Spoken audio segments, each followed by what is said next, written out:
Philippot, vous manifestez tous les week-ends contre le pass sanitaire. On se demande si ce mouvement s'essouffle. C'est ce qu'on voit en tout cas dans les chiffres. C'était le 6e samedi dernier. La participation était de nouveau en baisse, que ce soit selon le décompte du ministère de l'Intérieur ou celui des manifestants. On va voir vite fait les chiffres. 175 500 personnes selon le ministère de l'Intérieur samedi dernier, 357 100 selon le collectif Le Nombre Jaune. Oui, et Philippot, franchement, c'est pas moi qui vais vous dire qu'il ne faut pas se poser de questions sur la politique sanitaire. Évidemment qu'on peut questionner ce pass sanitaire. Je pense qu'il est même nécessaire de le faire. En revanche, je me pose une question quand je vois les manifestations auxquelles vous participez, dans lesquelles il y a des gens tout à fait raisonnables et qui essayent tout simplement de poser la question des libertés. Mais il y a aussi des propos totalement délirants qui sont tenus. Il y a des gens qui sont caricaturaux, qui sont excessifs. Il y a des appels à la violence parfois.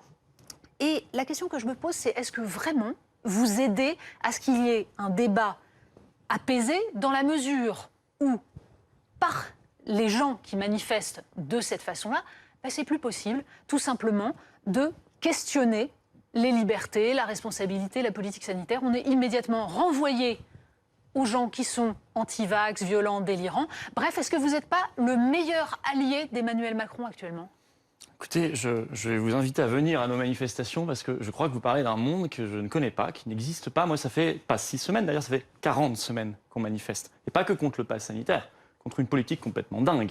On a confondu une politique sanitaire avec une politique de restriction des libertés. Et pour moi, ça n'a rien à voir.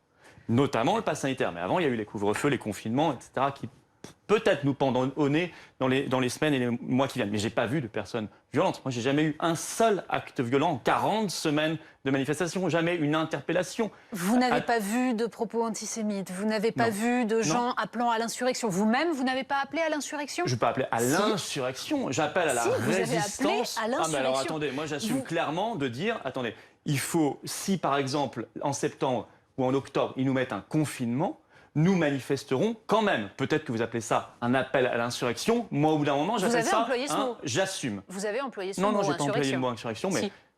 Bah non.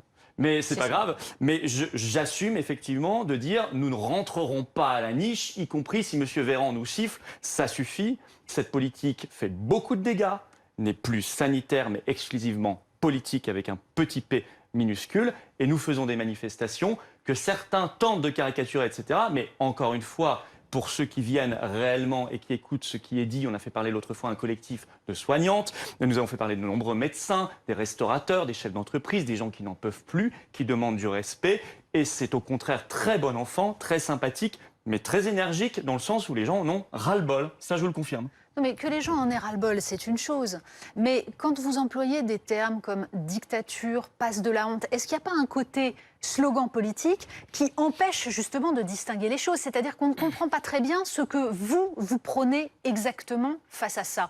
On a l'impression que, en fait, vous occupez le terrain, que ça ne fait pas avancer le débat qui serait nécessaire. Parce que, évidemment, que la politique doit pouvoir être critiquée, la politique sanitaire. Quand vous parlez de résistance, quand vous faites des comparaisons avec la Seconde Guerre mondiale, est-ce que vous facilitez réellement ? Moi, je fais pas de comparaison avec la Seconde Guerre mondiale. J'ai toujours eu horreur des points Godwin. Je pense que ça sert à rien. Ah, c'est curieux. Pourtant, vous avez, je vous cite, expliqué que c'était le 14 juillet dernier. Comme toujours face à l'histoire, il y a ceux qui obéissent et ceux qui résistent. C'est vieux. Vous savez, l'histoire de France, elle a commencé en 1940. L'histoire de France, elle a commencé pour moi il y a au moins 1500 ans. Donc je pense qu'effectivement, la constitution, l'ADN du peuple de France, c'est qu'il y a des gens qui manifestement se soumettent généralement, une espèce de bourgeoisie apeurée, une bourgeoisie au sens politique, et il y a des gens qui comprennent les enjeux, peut-être minoritaires au début, mais qui se lèvent plutôt que les autres. Après, les situations sont pas comparables. Vous êtes plus que minoritaire quand même. Il y a le sondage ELAB du jour, 54% des Français désapprouvent cette mobilisation. Ça fait plus 6% en une semaine.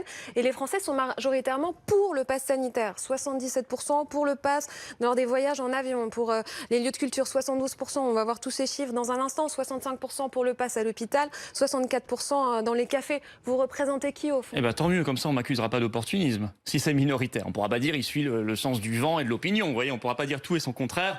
Moi, j'assume de défendre ce qui me semble être juste. Et l'opinion publique, vous savez, dans les sondages, tout ça peut varier tellement vite, vous le savez. On l'a déjà vu, il suffit c'est de l'opinion un peu molle, sans débat. Une fois que le débat est là, ça peut bouger extrêmement vite. Et moi, c'est l'objectif. Mais vous me dites, qu'est-ce que vous défendez? Moi, je défends simplement qu'on revienne un peu de sérénité. Ça fait 18 mois qu'on est en crise de nerfs totale. En parlant de dictature, de passe de la honte, vous revenez je de la pense qu'au bout d'un sérénité. moment, quand on a face à nous un bloc de radicalité complètement dingue, il faut appeler les choses pour dire, attendez, moi, ce que je veux, c'est simplement qu'on sache, on sait maintenant quels sont les publics vulnérables au Covid. On en prend soin, on donne des moyens à l'hôpital, on laisse les médecins prescrire librement, on s'intéresse au traitement plutôt que de virer M. Raoult, on essaie de faire confiance à nos chercheurs réputés mondialement, on s'intéresse à la prévention. On met par exemple des purificateurs d'air dans les écoles de France. On en parle depuis 18 mois, ça fait 18 mois que j'en parle.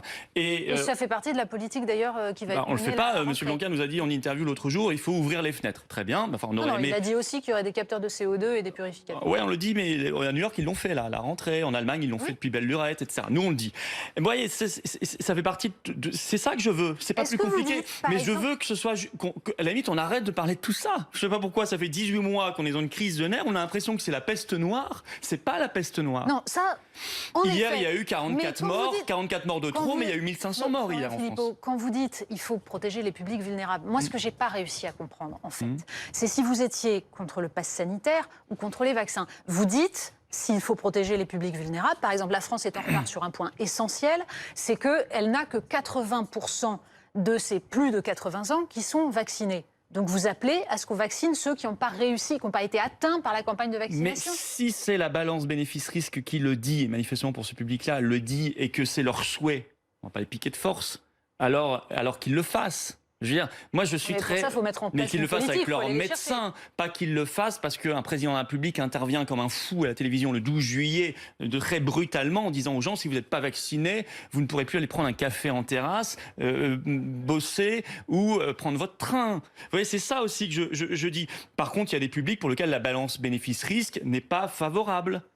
Or, on essaie de nous dire qu'il faut absolument y aller tous, on va rendre obligatoire tout ça, y compris pour les enfants, et puis qu'il y aura une 3e dose, pourquoi pas une 4e, puis une 5e. Tout ça est délirant. Et par ailleurs, s'il y a... question, Natacha, on a du mal à voir si vous êtes anti-pass ou anti-vaccin. On va réécouter. Non, ça c'est de la mauvaise foi, parce que j'ai précisé 150 000 fois, je suis juste pour la liberté vaccinale, comme l'avait promise au départ Emmanuel Macron. Non, mais vous voyez que c'est pas la même question. Parce que c'est un choix personnel. Et je trouve ça d'ailleurs assez bizarre, cette dérive. Première question, c'est est-ce que vous êtes vacciné? C'est pas notre première question. Non, si votre journaliste la dernière fois, ça l'était. Mais là, monsieur est venu très rapidement sur la question. Et comme demain, on pourrait vous dire, est-ce que vous avez des comorbidités? Est-ce que vous avez du diabète? Enfin, il y a un secret médical quand même en France. Mais enfin bon, tout ça, ça a été complètement oublié. Mais pour répondre à votre question, et ça répond aussi... Mais si, je réponds à votre question. Contre l'épidémie, si c'est pas par le vaccin. Mais parce que par exemple, une personne qui est hospitalisée, on pourrait se dire qu'il pourrait y avoir des traitements précoces qui empêchent aussi l'hospitalisation. Vous voyez qu'il n'y a pas de baguette magique, il pourrait y avoir un arsenal. Or, on a dit les traitements, non. Ça, on ne veut pas. Surtout quand ce sont des molécules qui ne rapportent pas un sou à l'industrie pharmaceutique. Mais il n'y a pas de traitement efficace à ce jour. Mais s'il y en a, c'est ça la question. Dites-nous lesquels. Manifestement, je ne suis pas médecin, enfin manifestement, quand on se renseigne un tout petit peu, l'ivermectine, ça semble intéressant. Non, mais ça vous a été testé sur 36 hamsters, ça n'a pas été testé sur l'homme. Mais ça, vous parlez de l'étude Pasteur, mais il y en a plein d'autres. C'est efficace. Là, je connais votre étude, mais il y en a une, mais il y en a plein d'autres. Il y a l'étude israélienne de cet été en double aveugle sur des êtres humains, pas des hamsters, extrêmement intéressante. Des médecins vous disent qu'ils l'utilisent et que ça marche, etc. Au moins qu'on s'y intéresse, que M. Véran, Macron parle de temps en temps du traitement. Il n'en parle même pas. On nous dit tout vaccinal, passe sanitaire, restriction. Il y a un pays qui a poussé ce modèle avant nous. Il s'appelle Israël. Attendez, Israël, vous prenez les articles de presse il y a 3 mois, le virus, c'est terminé. Alors, c'était pas terminé. Après, ils nous ont dit, d'accord, c'est pas terminé, mais il n'y aura pas de forme grave. Sauf qu'aujourd'hui, hier... Ce qu'on voit... Attendez, hier, je finis juste sur Israël. C'est qu'Israël, en effet, a des contaminations, que l'Angleterre, en effet, en a aussi, mais a levé les restrictions. Pourquoi? Parce qu'il y avait justement de la vaccination qui a permis de lever les restrictions et qui a permis de reprendre une vie normale. C'est-à-dire que tout ça est un équilibre à trouver et que là où vous avez raison... et je vous le concède parfaitement, c'est que la politique sanitaire gouvernementale n'est fondée que sur les restrictions, mais vous, en face, vous ne poussez pas justement certaines solutions. C'est-à-dire que ce qui pose problème, c'est que les manifestations que vous organisez, que vous soutenez, qui sont en fait, qui mélangent la réflexion sur le pass sanitaire et les anti-vax sont en train de faire reculer les campagnes de vaccination. aux manifestations? Mais oui, Non, Et est-ce que vous êtes venu à une seule de mes 40 manifestations? Alors, pas les vôtres, je suis venue à une Venez à mes manifestation. manifestations. Mais oui. Mais il y a des propos tout à fait structurés, Et intelligents. il y en a aussi des non structurés. Bah, Et si- Non, pas à la tribune en tout cas. Non. Peut-être que vous en trouverez dans la Florian population quand il y a des Philippot. dizaines de milliers de personnes. Et on n'a La pas que, il n'y a question pas que des je gens vous ultra pose, intelligents. c'est Je suis d'accord. Pourquoi ne Mais pas ça, c'est partout utiliser pareil dans le monde. les moyens institutionnels qui permettent de faire valoir un débat qui soit un débat sûr, Attendez, un débat apaisé. C'est quoi les moyens institutionnels? Pourquoi D'abord, pourquoi la immédiatement dans la rue? Pourquoi C'est la ça que je ne manifestation? comprends pas. D'abord, la manifestation est un moyen institutionnel puisque c'est un droit constitutionnel. Est-ce Je le que- rappelle. Non, mais Deuxièmement, c'est quoi les moyens institutionnels? On les a eus. Cette Assemblée nationale, ce Sénat. Mais vous avez vu le niveau de soumission de ces gens-là depuis le début. Ils ont tout voté. Ou alors ils n'étaient jamais là. Vous prenez les votes, il y avait généralement 30-40% de participation. La question, c'est ils sont est-ce pas que là. finalement vous n'avez pas trouvé l'idée, la martingale qui vous permet d'être présent en vous arrimant à un sujet tout à fait légitime, mais parce qu'il y a cette idée que peut-être, comme les Gilets jaunes, on va essayer de surfer. Je me suis pas arrimé. Vous avez cherché à surfer sur les Gilets jaunes, vous surfez sur ce mouvement. Ma question, c'est, vous êtes candidat à la présidentielle, qu'est-ce que vous proposez comme modèle, à part manifester Alors, si tous vous me les laissez samedis? pour une fois plus de 3 secondes pour vous répondre, je vais vous répondre. D'abord, je me suis arrimé à rien du tout. Moi, j'ai manifesté dès le 24 octobre 2020 sous les fenêtres de Monsieur Véran sur le même sujet. J'ai lancé une pétition contre le passeport sanitaire en novembre 2020 parce qu'il pointait déjà le bout de son nez en France. Personne ne voulait me croire à l'époque. Et donc, je me suis arrimé à rien du tout. Il n'y avait pas une seule manifestation en France. Il n'y avait pas un média qui s'y intéressait. On a commencé, on était 50. Mais on a tenu bon. Puis on est monté à 300, puis à 1000, puis à 3000. Et puis après le 12 juillet, ça a été l'explosion. Donc, je me suis arrimé à rien. J'ai sorti un premier livre sur ce sujet-là. Je pourrais le réécrire au mot près en août 2020, il y a un an. Parce que je suis très attaché aux libertés publiques. Je suis très horrifié par les politiques qui sont mises en place, qui rompent l'égalité des droits entre les Français, qui rompent le secret médical et des centaines d'années de pratiques médicales, comme l'a dit Raoult ce matin, et je pense qu'il a bien raison. Et je pense qu'il y a une autre stratégie que j'ai développée très rapidement, parce qu'on n'avait pas trop le temps, manifestement, mais ça sur les traitements, sur le moyen hospitalier, sur la prévention. Et je pense que cette stratégie est la bonne qu'ont fait la Suède. Vous en parlez tout à l'heure d'Israël. Vous avez dit Israël. Israël, hier, a eu 55 morts du Covid. Plus en nombre absolu qu'en France. 44, alors qu'ils n'ont que 9 millions d'habitants. Donc on arrête de me dire que le tout vaccinal, plus le passeport sanitaire qu'ils ont inventé, plus les restrictions, ils veulent reconfiner peut-être en septembre, et ils l'ont fait de nombreuses fois, c'est la solution. Si on est pragmatique, ça ne fonctionne pas. Ça Donc fonctionne soit on en va... partie, c'est-à-dire que le vaccin permet quand même Et en plus, ça détruit tout à côté. certaines contaminations, et qu'en revanche, en effet, le pass sanitaire seul ne peut pas fonctionner. Et mais c'est bien déjà de le dire, parce qu'ils nous ont dit l'inverse. Non, mais... Et on nous a dit c'est la martingale. Et moi, je me rends compte qu'on met en place cette politique. Pass sanitaire à l'hôpital. Vous avez des informations sur la baisse de la fréquentation des hôpitaux en France depuis le pass sanitaire? Ça serait intéressant de le savoir. Parce que ça voudrait dire qu'il y a des drames derrière. Des gens qui ne suivent plus leur traitement. Même le Conseil de l'ordre des médecins avait tiré la sonnette d'alarme. Ils l'ont mis quand même.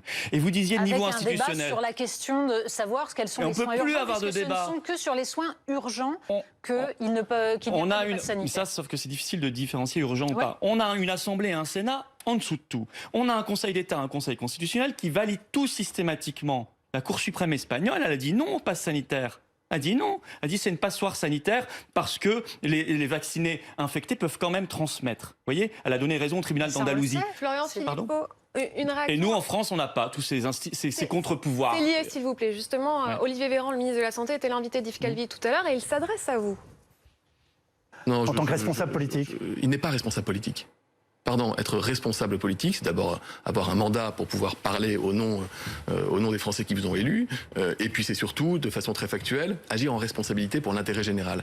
Quand vous n'avez de cesse que de souffler sur les braises pour essayer de faire monter la peur, la crainte, et de créer de l'animosité, de la tension dans la société, ce n'est pas être responsable politique. Vous lui répondez quoi? Être responsable politique, c'est avoir un mandat. Non, je suis pas d'accord. Mais donc ça veut dire que quand il faisait la campagne d'Emmanuel Macron en 2016-2017, Macron n'ayant jamais eu aucun mandat avant d'être président de la République, ne s'étant présenté à aucune élection, considérait qu'il ne faisait pas la campagne d'un responsable politique. Et vous trouviez responsable aussi par votre comportement. Voilà, ça c'est deux. Il souffle sur les braises. Moi, je souffle sur aucune braise. Moi, il faut écouter mes discours. Je dis au contraire, on va sortir de la folie, on va sortir de l'hypnose, on va sortir de l'hystérie. en traitant les gens, en redevenant totalement serein et en parlant un peu d'autre chose. Parce que la France a plein de défis Mais vous ne par parlez ailleurs. jamais d'autre chose. Voilà, il y a plein de défis par ailleurs. Et on Vous en n'en parle pas parlez beaucoup. jamais d'autre chose. Ah si, j'en parle beaucoup. Et la question, c'est que qui fait peur aux gens depuis le début? Qui a dit récemment, c'est sorti dans la presse, il faut dramatiser un peu pour faire peur aux gens? C'est Emmanuel Macron et son ministre Véran. Qui, depuis le début, nous fait une météo de la mortalité et des cas, etc. Tous les soirs, depuis 18 mois, on avait le croque-mort Salomon, puis lui, etc. Ben, c'est eux. C'est pas moi qui souffle sur les braises et qui entretient la peur depuis 18 mois, c'est eux. Voilà. Merci Florence Philippot d'avoir été notre